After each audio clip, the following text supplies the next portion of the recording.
আগে থেকেই উচ্চ রক্তচাপ, ডায়াবেটিস ও থাইরয়েডের সমস্যায় ভুগছিলেন পরিচালক শাহনেওয়াজ কাকলি। এসবের চিকিৎসাও চলছিল। কিন্তু গত রোববার সকাল থেকে হঠাৎ অসুস্থতা বোধ করছিলেন। খেতে পারছিলেন না, হাত পা ঝিমঝিম করছিল।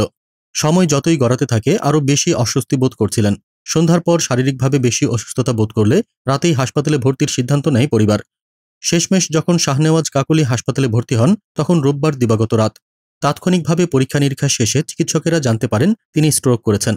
শাহনেওয়াজ কাকলির অসুস্থতা সম্পর্কে নিশ্চিত করেছেন ঢাকার মহাখালীর ইউনিভার্সাল মেডিকেল কলেজ হাসপাতালের ব্যবস্থাপনা পরিচালক ও চিকিৎসক আশিস কুমার চক্রবর্তী। বর্তমানে এই হাসপাতালে চিকিৎসাধীন রয়েছেন এই পরিচালক।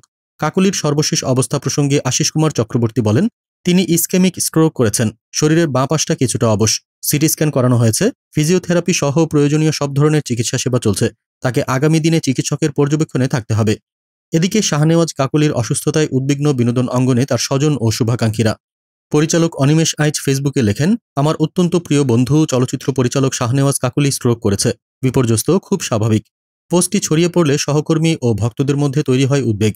পরিচালক চয়নিকা চৌধুরীও ফেসবুকে কাকলির সুস্থতা কামনা করেছেন। তিনি লেখেন, স্ট্রোক করে হাসপাতালে কাকলি, তোমার জন্য অনেক প্রার্থনা, সুস্থ হয়ে যাও। পোষ্য প্রাণীগুলো তোমার অপেক্ষায় আছে। বাসায় ফিরে এসো, অনেক আড্ডা হবে। এবার কথা দিলাম, সত্যিই তোমার বাসায় যাব। 2012 সালে মুক্তিপ্রাপ্ত উত্তরের সুর চলচ্চিত্রের মাধ্যমে তিনি পরিচালনায় অভিষেক ঘটান। মুক্তির পরই ছবিটি দেশ বিদেশে প্রশংসা কুড়ায়। ভারতের গোয়া, কলকাতা ও third I Mumbai film festival সহ বিভিন্ন আন্তর্জাতিক উৎসবে প্রদর্শিত হয়।